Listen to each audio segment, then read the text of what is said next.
Hello student, मैं Naresh Kumar Shivam classes में आपका स्वागत है। आज हम एमएससी प्रीवियस जिसके अंदर हम पेपर सेकंड स्टार्ट करने वाले हैं, जिसमें पेपर का नाम है हमारे पास है real analysis and A topology. और आज इसके अंदर हम यूनिट फर्स्ट जिसके अंदर लेक्चर 1 शुरुआत करने जा रहे हैं।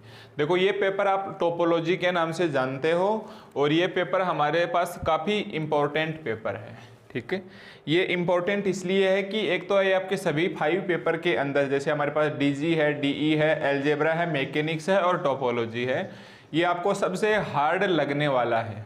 ठीक है, क्योंकि इसकी साइकोलॉजी पहले ही सेट कर दी जाती है कि टोपोलॉजी के अंदर बहुत सारी थ्योरम ही थ्योरम है और बस इसके अंदर तो रट रटा के आप लोग पास हो जाओ। ठीक है, जहाँ तक मेरा अनुभव है ऐसा इसमें कुछ भी नहीं है। हाँ, टोपोलॉजी में कुछ कठिन वर्ड्स का इस्तेमाल कर रखा है। जैसे मान लो मैं आपको लिख के दिखाना चाहूँ तो ऐसे आ गया कि यूनियन ए बिलोंग करता है एल्फा के अंदर, ए आई बिलोंग करता है 1 to n से लेके, मतलब ऐसा कोई वर्ड्स आ गया तो ये देखने में ऐसे हार्ड लगेगा कि बार बार ऐसे सिंबल चलेंगे। कभी हमारे पास एप्सल आएगा, कभी हमारे पास फाई आएगा, कभी हमारे पास इसके सेट जैसे साइन आएंगे। तो इसको देख के लगता है कि टोपोलॉजी वाला पेपर अपने बस की बात नहीं है। इसके अंदर तो बस आप 5 साल के पेपर उठाओ और उनको रटो और पास हो जाओ। ठीक है, ठीक उसी प्रकार जिस प्रकार ये आप बीएससी सेकेंड ईयर, मेरे को नहीं पता कि कितने स्टूडेंट्स का पढ़ा हुआ है, बट जहाँ तक मेरा मानना है 90% स्टूडेंट ये पेपर नहीं पढ़ते हैं। क्या हुआ अगर 5 ईयर के पेपर पढ़ के, अगर वो 5 ईयर के पेपर पढ़ के इसके अंदर पास हो जाए तो। ठीक है, इस 30% स्टूडेंट ऐसे भी हैं जिनको आज तक ये नहीं पता है कि वो रियल एनालिसिस में उस वक्त पास कैसे हुए थे। और वर्तमान समय में जो आपका बैच चल रहा है एमएससी का, इसके अंदर तो बहुत सारे बच्चे कोविड की वजह से पास हो गए हैं, तो रियल एनालिसिस उनके लिए वैसे भी एकदम से नया है। तो कोई बात नहीं, ये जो रियल एनालिसिस है ये बीएससी सेकेंड ईयर का है। ये टोटल कन्वर्टर टोपोलॉजी के अंदर, यानी एमएससी प्रीवियस में जब तक आपको रियल एनालिसिस से रिलेटेड जानकारी नहीं होगी, आप इसके अंदर अपना पेन भी नहीं चला पाओगे। ठीक है, तो ये पेपर आपके लिए तो इसलिए इम्पोर्टेंट है क्योंकि आपका इसके अंदर बेसिक है वो 0 है, और अगर मैं माइनस में मान के चलूँ तो भी इसमें कोई बड़ी बात नहीं है कि आपको इसके अंदर माइनस में चले गए हो। तो पहले मैं आपको माइनस से 0 की ओर लेके आऊँ, फिर मैं 0 से लेके आपको प्लस की ओर लेके जाऊँ, ताकि हम टोपोलॉजी को पढ़ने लायक हो। ठीक है, दूसरा ये इसलिए इम्पोर्टेंट है कि आगे चल के आप नेट, गेट या किसी भी यूनिवर्सिटी से फर्स्ट ग्रेड या लेक्चरर जैसे एग्जाम फाइट करोगे तो सफलता का जो द्वार है वो रियल एनालिसिस एंड टोपोलॉजी से होके ही निकलता है। ये अपने आप में 60% सिलेबस, हालांकि ऑफिशियली सिलेबस इसका 40% है, बट इसकी छोटी मोटी डेफिनेशन है, ये बाकी सब्जेक्ट के ऊपर भी इनडायरेक्टली असर डालती है। इसलिए ये रियल एनालिसिस एंड टोपोलॉजी का पेपर काफ़ी इम्पोर्टेंट है। तो हम शुरुआत करें पेपर टोपोलॉजी के। इससे पहले कुछ गलतफहमियां दूर करो। आप मान के चलेंगे कि आपको रियल एनालिसिस से रिलेटेड कुछ भी नहीं आता है, आप 0 में हैं, और कुछ स्टूडेंट ऐसे भी मान लो कि हम माइनस में बैठे हैं। ठीक है, और मैं माइनस में उनको बताना चाहूँगा जो काफ़ी साल बाद, जैसे किसी का 4 साल का गैप लग गया है बीएससी के बाद, किसी का 2 साल बीएड के बाद गैप लग गया है, या कुछ हिंदी मीडियम के स्टूडेंट है जो अभी बीएससी फाइनल करके तुरंत एमएससी में आ गए, तो उनके लिए भी इंग्लिश में लिखना एक प्रकार से चैलेंज है। तो अभी तक मैंने 2 पेपर डीजी और ये अपने अलजेब्रा का करवाया है। अलजेब्रा के अंदर जो थ्योरम आपने लिख के प्रैक्टिस किया होगा, तो मैं मान के चलूँगा कि अब इंग्लिश लैंग्वेज को लिखने में तो आपको कोई प्रॉब्लम नहीं आ रही होगी। ठीक है, तो चलिए अब अपनी साइकोलॉजी सेट कर लीजिए कि टोपोलॉजी एक इजी पेपर है, और वो कब है, जब आप इसकी प्रैक्टिस करोगे साथ साथ ही, और डेफिनेशन के ऊपर अपने को ध्यान देना है। ठीक है, इसके अंदर केवल हर वर्ड की डेफिनेशन को आप अच्छे से रट लो एक प्रकार से, हालांकि रटना नहीं चाहिए, मैं समझाऊंगा, और ये भी समझाएंगे कि उसको अप्लाई कैसे करेंगे। उसके बाद टोपोलॉजी आपका सबसे इजी पेपर बन सकता है। ओके, तो एक तो हम इस टोपोलॉजी को शुरुआत करेंगे, तो हमारे पास हर लेक्चर का जो टाइम ड्यूरेशन है वो 20 मिनट, किसी लेक्चर का 30 मिनट है, या मैक्सिमम हम किसी लेक्चर का 40 मिनट रखेंगे। ऐसे नहीं है कि डीजी और अलजेब्रा की तरह हम 1 आवर या 50 मिनट 55 मिनट का लेक्चर रखेंगे, क्योंकि ये स्टार्टिंग में रखेंगे टाइम ड्यूरेशन, उसके बाद ये एकदम नॉर्मल हो जाएगा। उसके बाद आपको टोपोलॉजी भी इजी पेपर लगने लगेगा। ठीक है, तो अपने माइंड से कुछ गलतफहमी दूर कीजिए और आप मान के चलेंगे। एक बार तो हो सकता है आपको मानने में अजीब लगे कि टोपोलॉजी इजी पेपर है, बट आप मेरे साथ साथ तैयारी करोगे, इसको और लिखोगे, उसके बाद आपको दिखने लग जाएगा कि हाँ टोपोलॉजी एक्चुअली बहुत ही इजी पेपर है। तो टोपोलॉजी को पढ़ेंगे, उससे पहले रियल एनालिसिस या जो बीएससी सेकेंड ईयर का वास्तविक विश्लेषण है उससे रिलेटेड कुछ वर्ड्स मैं साथ साथ बताऊंगा उनको कि आपको अप्लाई कैसे करना है। ये मैंने यहाँ पे लिख रखे हैं, जैसे सेट आ गया, relation, function, sequence, limit, countable set, real number, limit point, open and close set, compact set, connected set, और ये contour set, Borel set, metric space, upper bound, lower bound, supremum, infimum, convergence, divergence etcetera. ये सभी word से आपके real analysis या कभी देखे हुए मिलेंगे।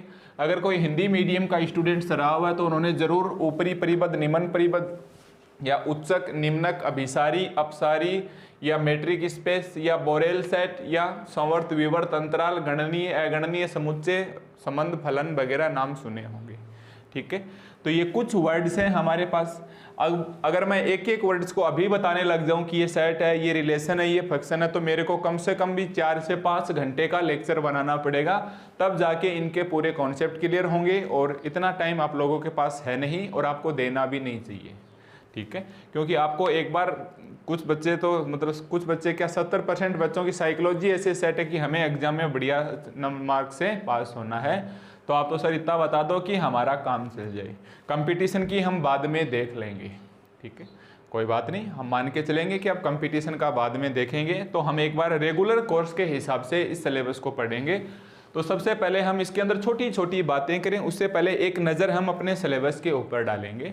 तो देखो, सबसे पहले ये हमारे पास पेपर सेकंड है, और पेपर सेकंड का एग्जाम में क्या नाम लिख के आएगा आपके लिए, real analysis and A topology.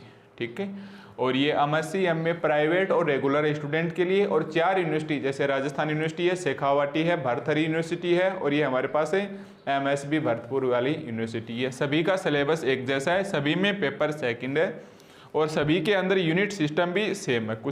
कुछ यूनिवर्सिटी में 1-2 टॉपिक ऊपर नीचे हैं, वो अलग अलग कॉन्सेप्ट में बता दिए जाएंगे। ठीक है, तो सबसे पहले हम एक नज़र डालें अगर पेपर के ऊपर, तो हमारे पास पेपर सेकंड है। एग्जाम में पेपर का क्या नाम आएगा भाई, real analysis and A topology. ठीक है, ये एमएससी प्री में आपके 2 बुक हैं, 2 बुक हैं आपके पास। मैंने बुक फर्स्ट और बुक सेकंड के नाम से लिखा है। मैं जेपीएच की बुक को आधार मान के ये सिलेबस करवाने वाला हूँ, क्योंकि मोस्ट ऑफ स्टूडेंट्स जेपीएच की बुकें प्रेफर करते हैं। अगर किसी स्टूडेंट्स के पास जेपीएच की बुक नहीं है तो टेलीग्राम चैनल के ऊपर आपको इतना मिल जाएगा। पूरी बुक तो देखो हम नहीं देंगे, क्योंकि ये ऐसा ठीक नहीं है आप जेपीएच की बुक खरीद के लाएंगे, पर आपको टेलीग्राम लिंक जो आपकी इस वक्त स्क्रीन के ऊपर चल रहा है, आप वहाँ जाइए और टोपोलॉजी से रिलेटेड जो भी हमारे पास यूनिट फर्स्ट में आने वाला है सिलेबस, उसका सिलेबस आप डाउनलोड कर लेना। ठीक है, तो हमारे पास 2 बुक हैं, एक तो बुक फर्स्ट है और दूसरी बुक सेकंड है। बुक सेकंड है वो टोपोलॉजी है, जैसा आप पेपर में अपना नाम देख सकते हैं, टोपोलॉजी। टोपोलॉजी के अंदर आपके पास 3 यूनिट हैं, यूनिट 3rd, यूनिट 4th और यूनिट 5th। ठीक है, टोपोलॉजी के अंदर हमारे पास 3 यूनिट हैं, जो unit 3rd, unit 4th and unit 5th है। दूसरी वाली जो बुक है वो है लेबेग मेजर एंड इंटीग्रेशन। ठीक है, लेबेग मेजर एंड इंटीग्रेशन, इसके अंदर हमारे पास यूनिट फर्स्ट है एंड यूनिट सेकंड है। और देखो, सबसे पहले इस वर्ड को कॉन्सेप्ट क्लियर करो। ये लेबेग है, ये लेबेग एक साइंटिस्ट है, हेनरी लेबेग। ये एक साइंटिस्ट का पूरा नाम ही है हेनरी लेबेग। ये फ्रांसीसी मैथमेटिशियन था, या फ्रेंच बोल सकते हो आप, ये फ्रांसीसी मैथमेटिशियन था हेनरी लेबेग। इसको आप एक बार हिंदी में लिखना चाहो तो लिख सकते हो लेबेस्ग्यू। तो आप इसका प्रोनाउंसिएशन चाहे आप लेबेस्ग्यू बोले या आप इसका लेबेग बोले, क्योंकि हाफ से गए साइलेंट रहते हैं, आपको इस रूल्स के चक्कर में नहीं पड़ना।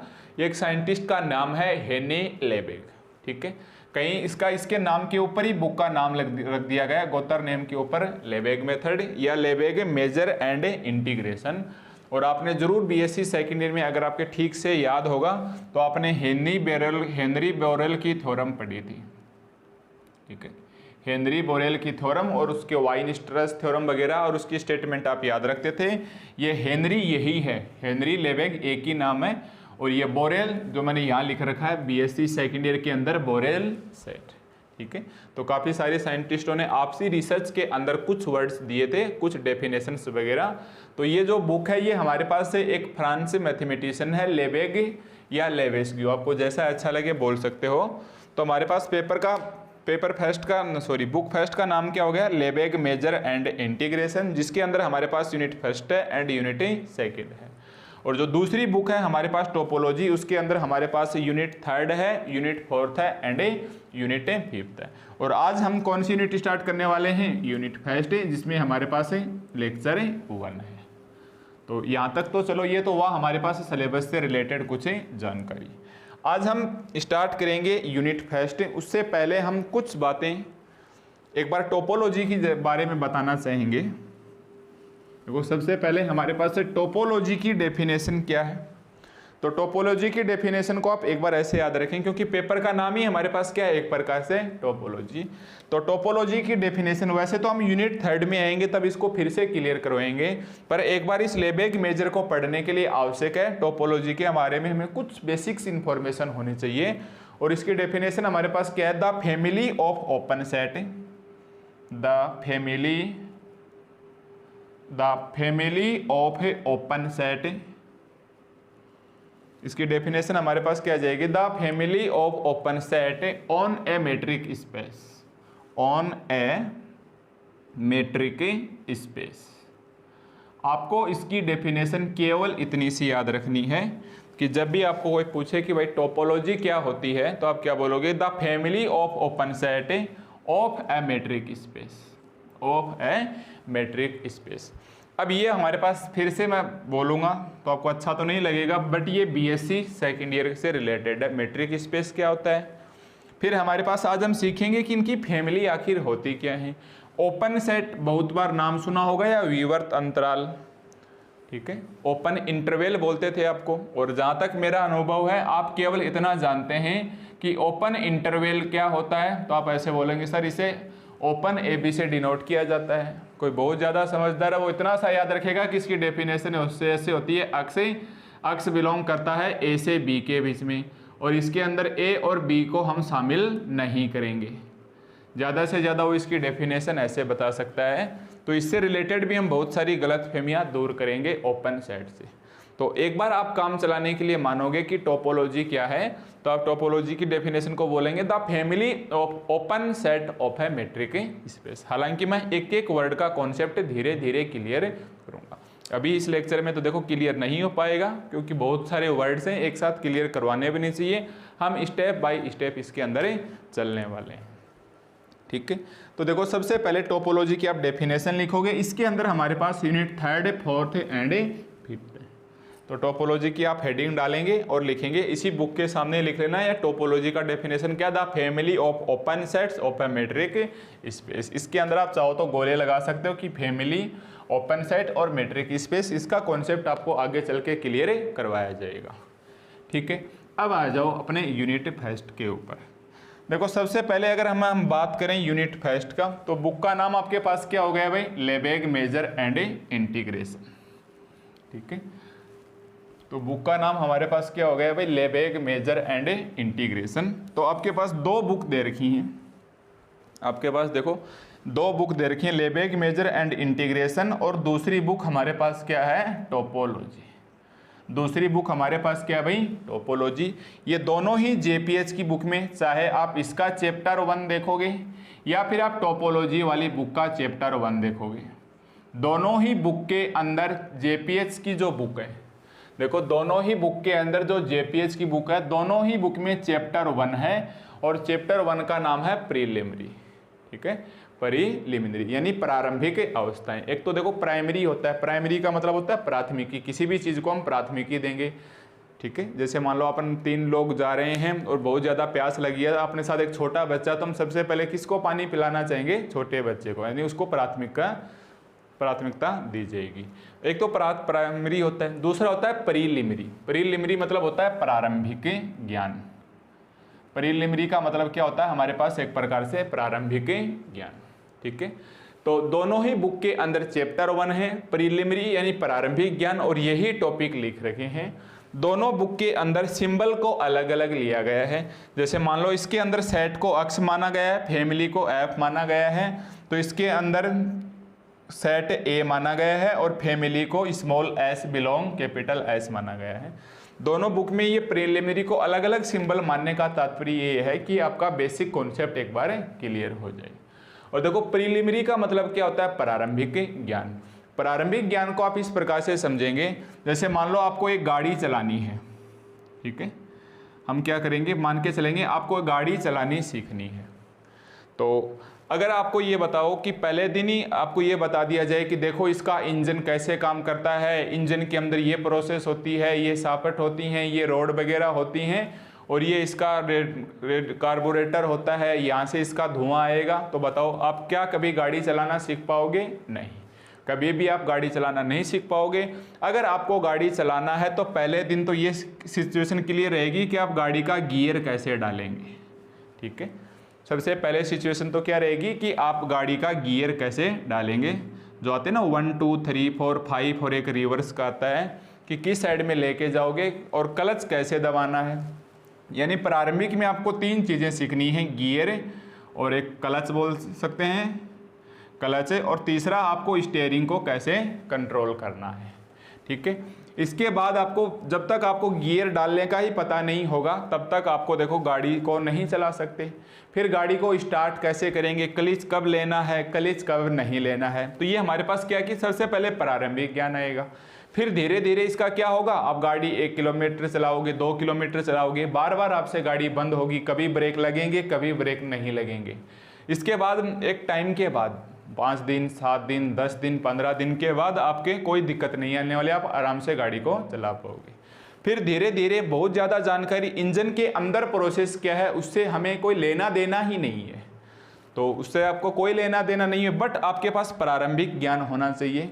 जैसे आगे गाड़ी में पानी भी डलता है, जो कब पानी खत्म होता है कब पानी खत्म होता है नया ड्राइवर तो नहीं बता पाएगा, पर जो कई साल से गाड़ी चला रहा है उसको पता है कि कब आपको पानी डालना है इसके अंदर, ठीक है। तो इसी प्रकार हमारे पास ये प्रीलिमिनरी पोजीशन है। अगर मैं सभी डेफिनेशन एक ही साथ बता दूंगा तो ये सब डब्बा गोल हो जाएगा, कोई मतलब नहीं रहेगा इस लेक्चर को देखने के लिए। इसके लिए हम क्या करेंगे, स्टेप बाय स्टेप चलने वाले हैं, ठीक है। और हमारे पास सबसे पहला स्टेप है कि आप सेट के बारे में बेसिक इंफॉर्मेशन जुटाइए, ओके। तो एक बार हमारे पास यूनिट फर्स्ट का सिलेबस स्टार्ट नहीं हुआ है, हम केवल और केवल आज किसके बारे में बेसिक इन्फॉर्मेशन लेंगे, सेट के बारे में। और ये सेट वही है जब आपने किसी समय साइंस लिया था 11th क्लास के अंदर, और जैसे ही आप मैथ के अंदर आए थे तो पहला चैप्टर देखने को मिल गया समुच्चय, ठीक है। इंग्लिश मीडियम का कोई स्टूडेंट था तो उसको सेट, हिंदी मीडियम वालों को क्या मिल गया था, समुच्चय। जस्ट उसके बाद 11th क्लास में ही चैप्टर हुआ करता था रिलेशन एंड फंक्शन या संबंध और फलन। आगे चल के संबंध और फलन को 12th क्लास के अंदर इनवर्स फंक्शन यानी प्रतिलोम फलन के रूप में और ढाल दिया गया था। तो बात है हमारे पास सेट रिलेशन फंक्शन, वैसे अगर आपका कंटिन्यूसली चला हुआ होता तो ये बातें एमएससी में बताना एक प्रकार से ओछी बात हो जाएगी, बट आपकी सिचुएशन के अकॉर्डिंग मेरे को सेट के बारे में बताना पड़ेगा। फिर भी हम इतना नहीं गिरेंगे कि छोटी छोटी बातें बताएंगे जैसा कि बाकी टीचर्स करते हैं कि देखो सेट क्या होता है, तो वो लिख देते हैं कि well defined collection of object is called set. आपको कोई लेना देना नहीं है, ठीक है ना, आपको डेफिनेशन लिखनी है। सेट को अपन अप्लाई कैसे करेंगे अपनी थ्योरम के अंदर, बस अपने को तो इस बात का ध्यान रखना है, ठीक है। तो सबसे पहले दोनों ही बुक के अंदर चैप्टर फर्स्ट है प्रीलिमिनरी, और प्रीलिमिनरी में हम ये सभी वर्ड्स अपने को पढ़ने होंगे, और ये सभी वर्ड्स का कॉन्सेप्ट क्लियर करने का मतलब आपका सिलेबस पूरा हो जाएगा, ठीक है। तो आज हम केवल और केवल किसके ऊपर ध्यान देंगे, सेट वर्ड के ऊपर हम ध्यान देने वाले हैं, ठीक है। अगर मैं सेट के बारे में बेसिक इन्फॉर्मेशन देना चाहूँ तो हम ज़्यादा नहीं, केवल आपको इतना लिखना है कि जो सेट होता है इसे इंग्लिश अल्फ़ाबेट के कैपिटल लेटर से डिनोट करेंगे, करली ब्रैकेट के अंदर यानी मंझले कोष्ठक के अंदर इसके एलिमेंट्स अलग अलग होंगे।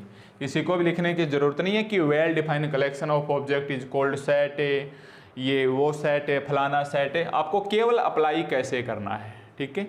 और साथ साथ मैं अगर एक एग्जाम्पल दे दूं तो आपके लिए बहुत ही अच्छा होगा। जैसे मान के चलो कि हमारे पास एक सेट ए है, ए इज इक्वल टू ऐसे है 1 2 3 4 5 6 7 8। दूसरा मेरे पास एक सेट है बी 3 6 9 10, ठीक है। तीसरा एक सेट है हमारे पास से 2 5 6, ठीक है। इसको मैंने नाम दे दिया, मान लो कैपिटल डी नाम दे दिया, ओके। तो ये हमारे पास सेट है, सेट के अंदर हमारे पास एलिमेंट्स क्या होते हैं, सेपरेट सेपरेट, ये बिल्कुल भी बताने की बात नहीं है। तो आप ऐसे याद रखोगे कि सेट हमारे पास क्या होता है, करली ब्रैकेट से लिखा हुआ होगा, यानी जब जब हमारे पास बारी आएगी वर्ड लिखा आएगा, जैसे कंटूर सेट आ जाओ, या फिर हमारे पास क्लोज सेट आ जाओ, ओपन सेट आ जाओ, कॉम्पैक्ट सेट आ जाओ, कनेक्टेड सेट आ जाए, तो हमारे पास इस कोष्टक का इस्तेमाल करना है। यानी आपको कोई ये ना तो ये ब्रैकेट लगाना है और ना ही आपको ये ब्रैकेट लगाना है। आप कौन सा ब्रैकेट्स का इस्तेमाल करेंगे, करली ब्रैकेट का। आप तो बस इतना सा ध्यान रखो। फिर हमारे पास वर्ड आ जाता है सबसेट। फिर हमारे पास क्या वर्ड आ जाता है, सबसेट। सबसेट यानी इसका साइन क्या होता है कि अगर बी सबसेट करता है ए के अंदर, जैसे यहाँ देखो 3 6 9 10, 9 और 10 ए के अंदर नहीं है तो बी सबसेट नहीं है ए का। बट ऐसे ही हो इसके अंदर केवल और केवल मान लो इसके अंदर भी 9 एंड 10 है, इसके अंदर भी क्या है हमारे पास 9 एंड 10 है। तो आप देख सकते हैं कि 3 6 9 10, 3 6 9 10 किसके अंदर बिलोंग कर रहे हैं, ए के अंदर। तो ये हमारे पास क्या हो गया, बी सबसेट ए का साइन हो गया, और सबसेट के साइन को आप ऐसे लिखोगे, ठीक है। तो ये हमारे पास क्या आ गया, नेक्स्ट एक वर्ड आ गया सबसेट। इसके अलावा मैं अगर आपको सेट को बताना चाहूँ कि नेचुरल नंबर का सेट क्या होता है, हमारे पास रेशनल नंबर का सेट क्या होता है, या हमारे पास इंटीजर नंबर का सेट क्या होता है, रेशनल क्या होता है, इरेशनल क्या होता है, रियल नंबर क्या होता है, और कॉम्प्लेक्स नंबर क्या होता है, ठीक है।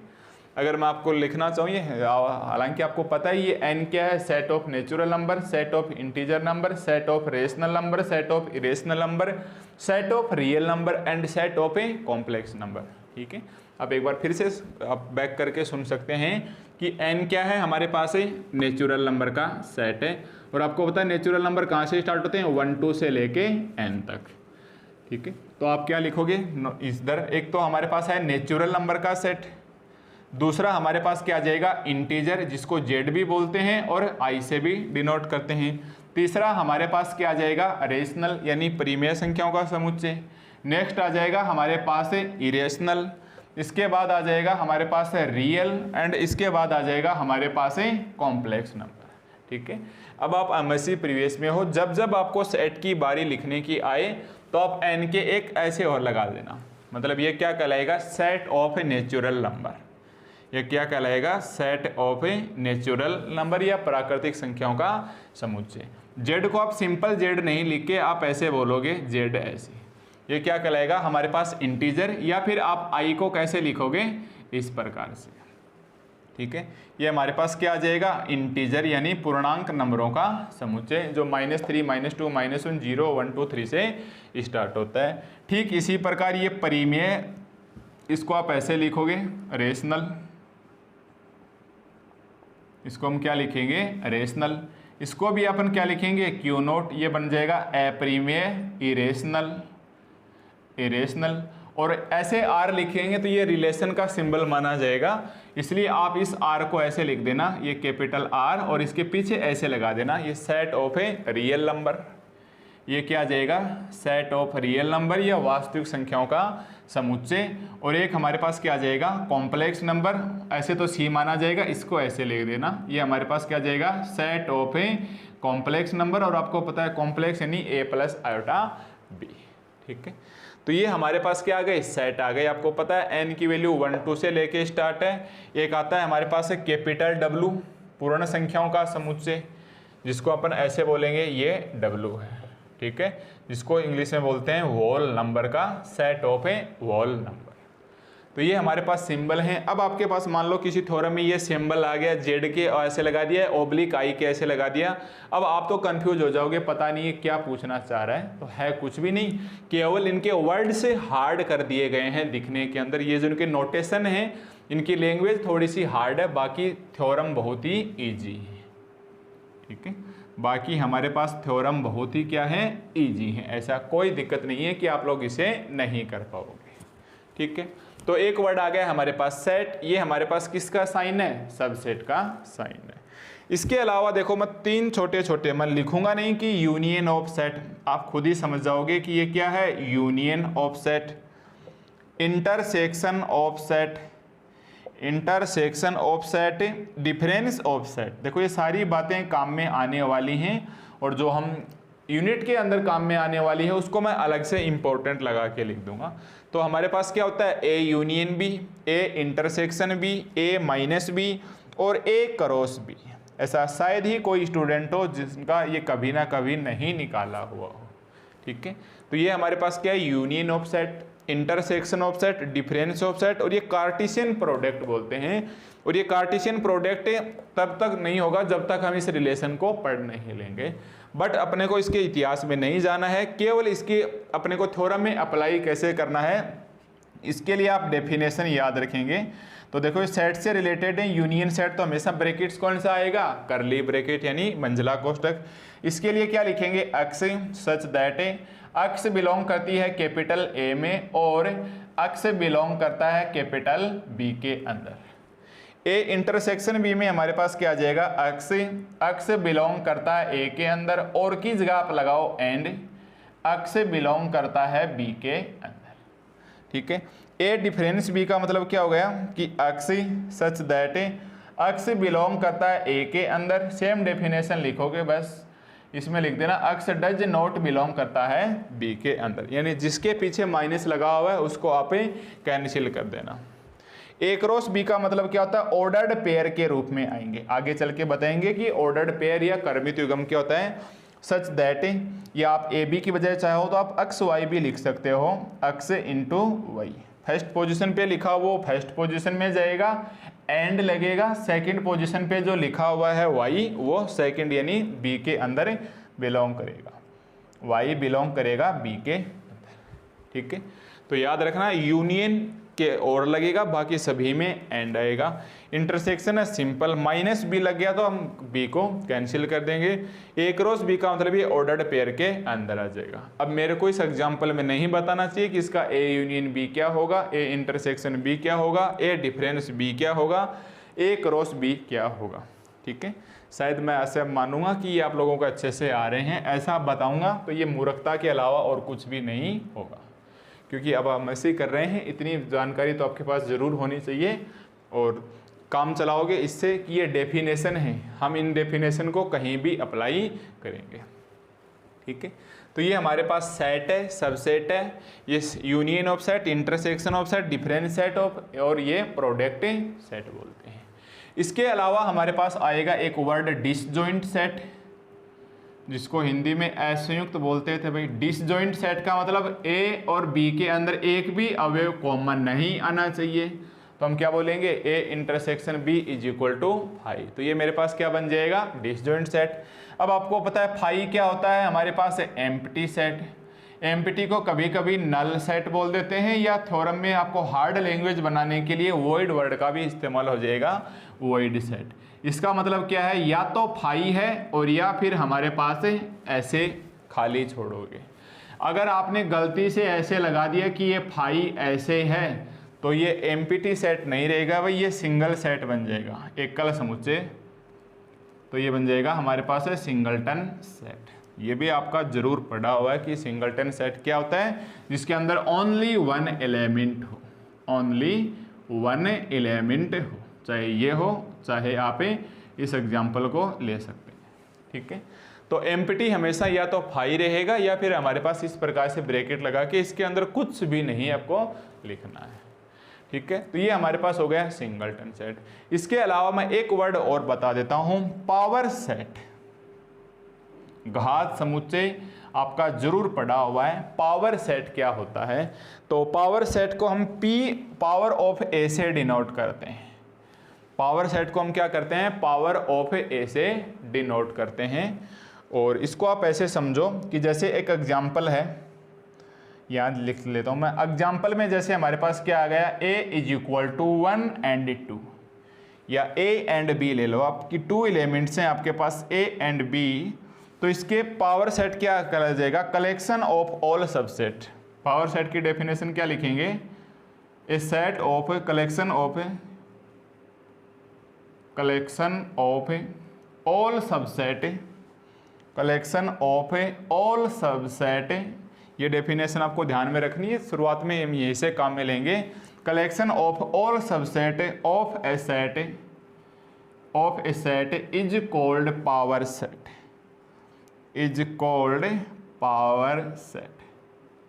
ए सेट या ऐसे लिख सकते हो, a set which how collection of all subset of a set is called a power set. जैसे इसके कितने सबसेट हो सकते हैं, एक तो खुद इसके अंदर सबसेट है ए है, फिर खुद अकेला बी इसका सबसेट है, ए एंड बी भी इसका सबसेट है, और एक फाई इसका सबसेट है।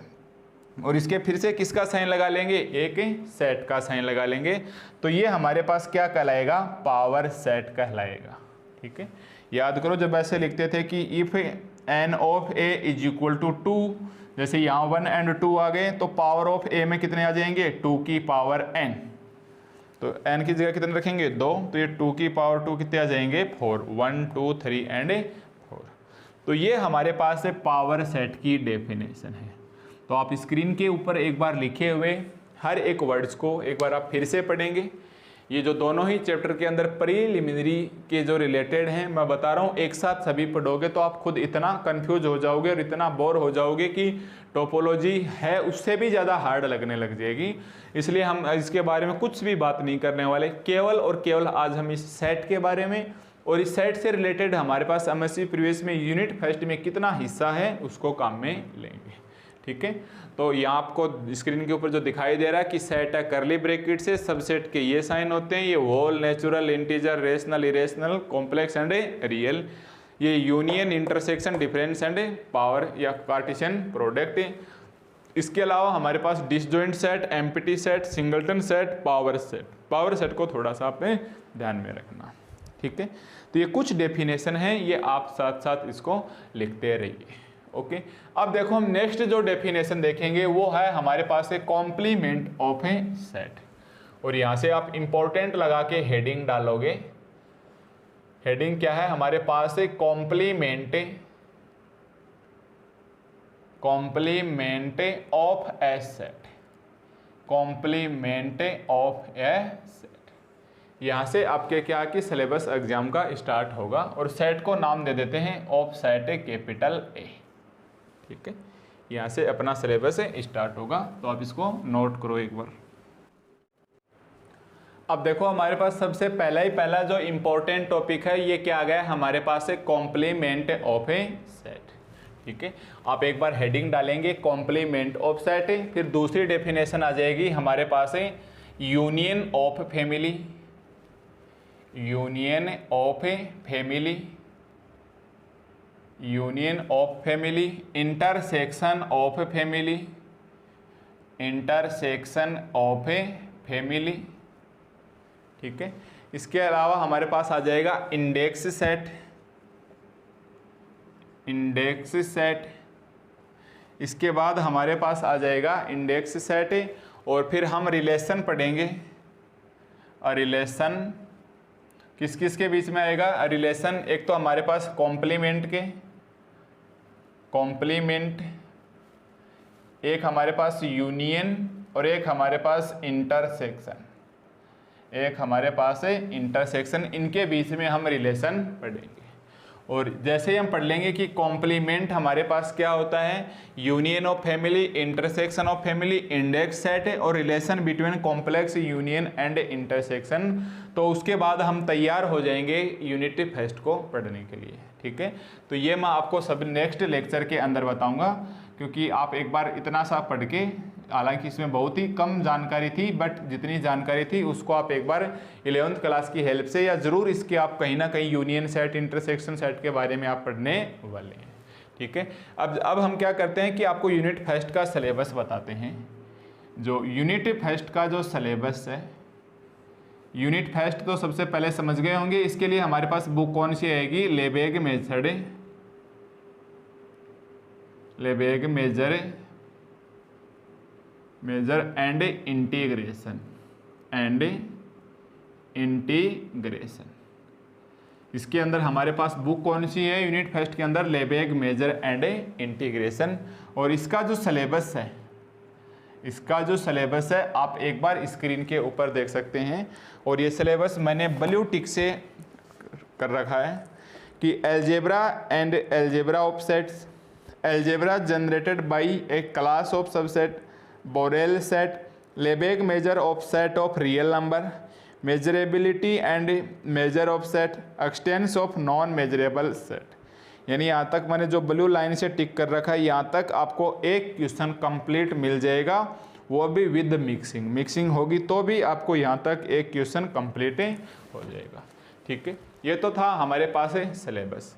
अब अगर हम बुक की बात करें कि हमारे पास बुक में सिलेबस क्या है, तो बुक के में अगर हम बात करें तो इसके अंदर चैप्टर 1 इन बुक सिलेबस, क्योंकि साथ साथ बुक में जब तक नहीं देखेंगे तब तक हम मानेंगे नहीं कि हम पढ़े हुए हैं। आपको पता चलता रहेगा कि कितना सिलेबस करवा दिया और कितना और बाकी है।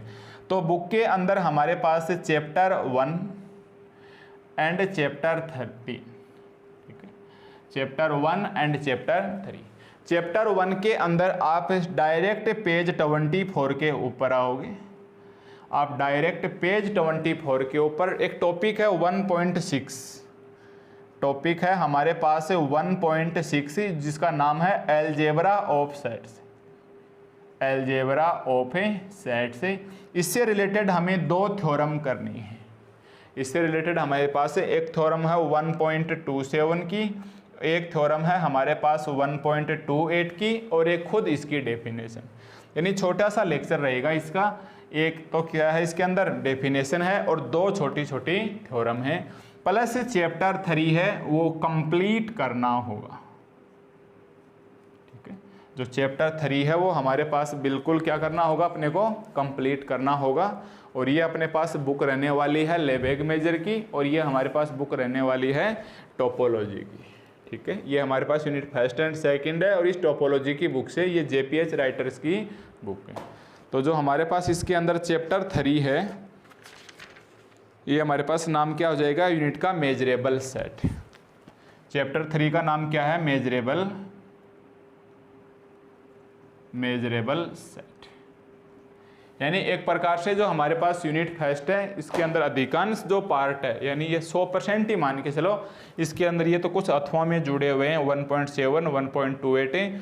चैप्टर 1 का तो एक छोटा सा हिस्सा है, बाकी हमारे पास यूनिट फर्स्ट का जो सिलेबस है वो टोटल कौन सा चैप्टर है, चैप्टर 3। और इस यूनिट का नाम हमारे पास किस नाम से जाना जाएगा, ये मेजरेबल सेट है। ठीक है, तो आज की क्लास में हमारे पास यूनिट से रिलेटेड कुछ ही नहीं है, बहुत ही बेसिक सी बातें थी सेट के बारे में। आप जरूर अपने पीछे की कोई बुक से कहीं ना कहीं आपके पास जरूर मैटर होगा कि आप सेट के बारे में थोड़ा बहुत इन्फॉर्मेशन ले सकें।